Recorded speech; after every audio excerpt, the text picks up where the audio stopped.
Hordoftoota Zaaraa Intartiimentii nageenyi keenya kan jaalalaaf kabajaa bakka jirtanitti isin haa qaqqabu jechaa oduu guyyaa har'aa harkaa qabnu isin biraan geenya an turtii keessi wajjin taasiftu Zaaraadha. Hangafoota oduu.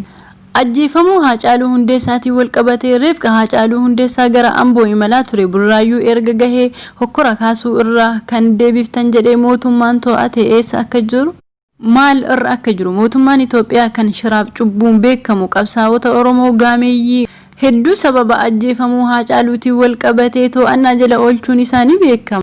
Adoolessa 27 bara 2020 mana murtiitti dhiyaatan keessaa obbo Baqqalaa Garbaa dabalatee Shamsuddin Xahaa akkasuma Arfaat Abdulqaadir mana murtii sobaatitti dhiyeessaniiru.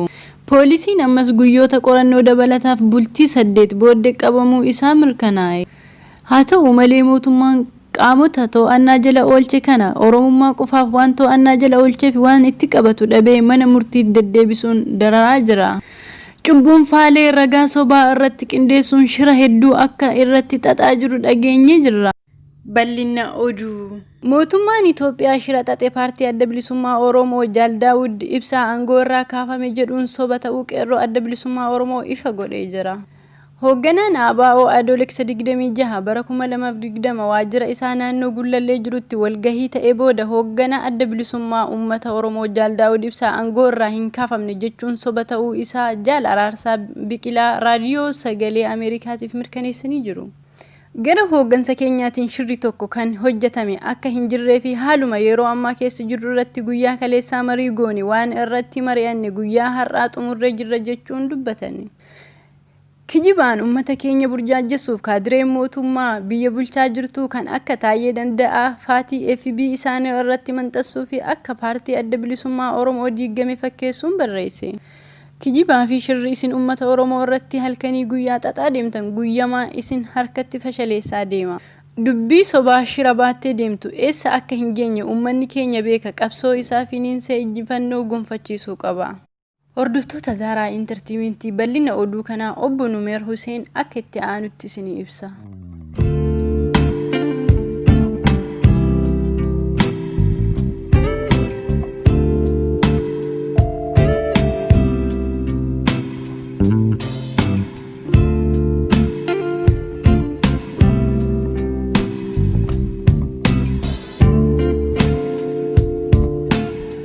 Ajjeefamuu Haacaaluu Hundeessaatiin wal qabatee reeffi Haacaaluu Hundeessaa gara Amboo imalaa ture burraayyuu erga gahee deebiftanii hokkora kaasuuf yaaltan jedhamanii shakkaman namoota kumaatamaan lakkaa'aman mootummaan to'annoo jala oolche keessaa gaazixeessota OMN Guyyoo Waariyoo Muhammad Siraaj Mallasaa Dirribaa fi Naasir Adam akkasumas gaazixeessota Keeniyaa kan ta'e Yaasin Juumaa keessatti argama. Gaazixeessitoota kanneen keessaa Guyyoo Waariyoo gaafii fi deebii Haacaaluu Hundeessaa wajjin goote mummuruuf akka inni diinaaf qalamuusittuu godhe jechuun daba cubbuu guddaa irra tuuluun himatan. Haa ta'u malee Haacaaluu Hundeessaa nama ergaa namaatiin deemuu osoo hin taane nama uf ta'ee akka kootitti jedhee dubbatuu fi ani Haacaaluu Hundeessaa waanan itti amanee eenyuunan ajaju jechuun afaan isaa irraa mirkaneessee dubbatu mul'ata.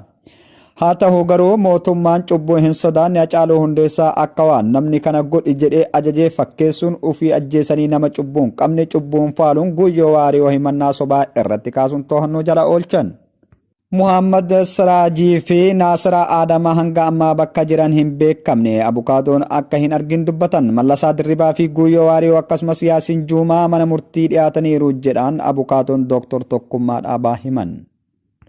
Aadde Taaddalachaa Magarsaa haati warra Mallasaa Dirribaa erga hidhames mana maakalaawii keessa jira jedhan hanga ammatti itti seeqnee dubbisuu hin dandeenyu jedhan erga itti deddeebinee boodas hin dandeettanii dubbisuu nuun jedhanii jechuun himan.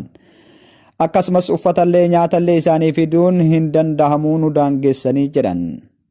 Akkasuma maatiiwwan obbo Jawaar Mohammadii fi obbo Baqqalaa Garbaa qarshii isaan baankii irraa qaban akkuma jiruun akka harkaa uggure dubbatan.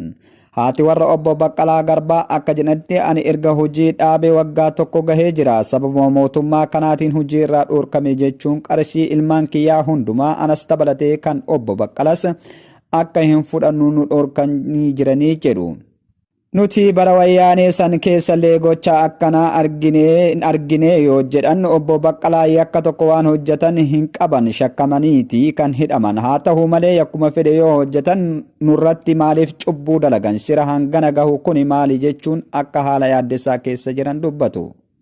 Akkasuma maatiin obbo Jawaar Mohaammed namoota 5 irratti cubbuu dalaguun akka qarshii tokko baankiidhaan hin fudhanne nu harkatti qaban jedhan. Inumaayyuu mucaa daa'ima qarshii 1000 akkaawuntii irraa qabu baankiin irratti cufee jira jedhu. Kuni cubbuu daangaa darbe jechuun miidhaa hamaa keessa jirra, homa nyaannus hin qabnu jedhan. Akkasumas nuti mootummaa wayyaaneetu kana nu godhee hin beeku, kuni diina guddaadha jechuun himatan. Paartiin adda bilisummaa Oromoo dabballoonni keenya akkuma jiruun hidhamaa jiru jedhu. Akka obbo Battee Urgeessaa qondaala olaanaa siyaasaa adda bilisummaa Oromoo kan ta'e akka jedhanitti mootummaan miseensa keenya akkuma jiruun kutaalee Oromiyaa keessa deemuun waajiroota keenya irraa funaanee hidhaa jira jedhan. Irra hedduu isaa bakka kanatti hidhamanis eessa buuteen isaanii dhabaman hedduudha jedhan. Nuti madoo hedduu qabnaa akka jedhan obbo Battee Urgeessaa Jaalladhii Gammadaa fi hedduu isaanii kaasuu yaadatan. Akkuma jara keenya duraa dhabamsiisan ammas isaan mootummaan kun dhabamsiisaa jira jedhan. Namoota hoogganoota gurguddoo hidhaman keessaa yoo maqaa kaasan Jaal Abdii Raggaasaa, Jaal Amaan Fiilee, Jaal Yaazoo Kababoo, Jaal Kaayoo, jaalleen kunniin erga yeroo dheeraa hidhaman booda himannaan irratti banamee kufaa ta'ullee mootummaan ammas fala biraa irratti barbaadaa jira jedhan. Walumaa gala miseensota ABO gurguddoo fi aangoo ol aanaa irra hojjetan akkuma jiranitti baay'inni isaanii 160 ol hidhamuu dubbatu obbo Battee Urgeessaa. Mikaa'el Booranee itti gaafatamaa dhimma odeeffannoo fi koominikeeshinii adda bilisummaa Oromoo miseensa hojii raawwachiiftuu kan ta'e obbo Shugguxee Galataa akkasumas waajjira adda bilisummaa Oromoo gorsaa ol aanaa kan ta'e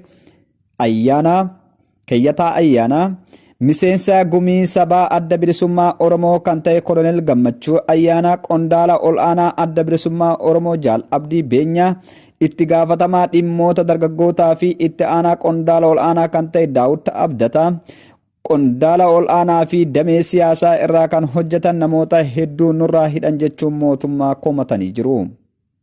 Mootummaan Oromoo cabsuuf irratti xiyyeeffatuun isaa bubbulee jira. Oromoof saba biroo wal nyaachisuuf yaalee ture hin milkoofne. Oromoof Oromoo walitti buusuuf yaalee jira hin milkoofne. Fakkeenyaaf ajjeefamuu Haacaaluu Hundeessaatiin wal qabsiisuun Wallagga guutumaan guututti shanee jedhanii waan amananiif Haacaaluu ajjeesuun Oromoo Shawaa Lixaa Amboo wal nyaachisuun karoorfatan milkaa'uu waan dhabeefi.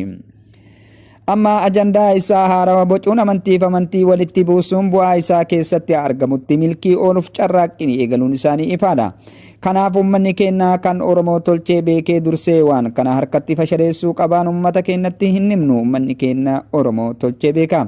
Abiy Ahmad Oromoo saba bal'aa kana diigee akka ofii fedhe gochuun biyya abaabileen keenya itti wareega hedduu kafalee nutti dabarsee dandeenyu hiddaan buqqifnaa dadhabnu ilma itti guddifne jechuun nu dhaalchisan sana Abiy Ahmad itti taphatu murteeffatee jiraatuun isaa ifa bilisa uummata keenyaaf. Kanaaf uummanni keenya homa isin shira xaxanii itti fidan hunda dura dhaabbachuun harkaa diiguuf salphisuun balaa isaan isin irratti dhoosuuf deeman harkuma isaanii irratti dhoosuun galaafadha.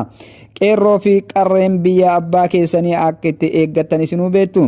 Mootummaan dhufaa darbaan dhiiga keenya jigsaa qabeenya keenya saamaanutti wal dabarsan abbaa kiyyaaf ka'e irratti xumura dhumaa gochuun ilma keenya bilisummaan arganne bilisummaa irratti guddifachuun dirqama kiyyaaf ka'e ta'ee hojiirra oolchuu qabna. Oromoon biyyoota adda addaa keessa jiru akkuma duras waa lama irratti xiyyeeffatuun hojii boonsaa galmeessaa jirtu diinagdee fi sagalee uummata keenyaa ta'uun tumsa barbaachisu gochuuf Oromoo biyyoota ormaa keessa jirtan itti fufuun waan qabne kana iddoo itti gochuun uf kabachiisuu qabna jedha. Abiy Ahmad Oromaa gammachiisuun Oromoo bochisuun itti fufee jira. Abiy Ahmad akka waggaa kuma mataa ol hin qabannetti isin awwaala jedhee dhaadachaa turuun isaa beekamaadha. Akkuma karoorfateen qabsaa'ota Oromoo qeerroo cimina qaban kan uummata kana hoogganee nurratti kakaasuu danda'a jedhee shakku hunda hidhatti guuruun hoogganoota Oromoo gameeyyii KFO fi ABO keessa adamsee hidhuun karoora isaa hojiitti hiikuuf fuula deeffatee jira. Sabboontota isaa wajjin hojjetan kan uummata isaaf quuqama qaban bakkuma jiranitti ukkaamsuun akkan dubbanne godhuun haasawa fuullee duraa maysuun jallaa akka tahi jedhaniin ta'u qofaa uf duubaa hiriirsuun uummata keenyaa aadaa fi afaan isaa irraa mulquun qabeenya Oromiyaa saamuun akka gaariitti hojjetaa jiru kana tokkummaan kaanee ofirraa buqqisuu qabna. Hordoftoota keenya jaalatamuuf kabajamoo oduun guyyaa har'aa qabannee isinii dhiyaanne kana fakkaataa hanga oduu biraatiin walitti deebinuuf turtiin keessan nu wajjin haa ta'u.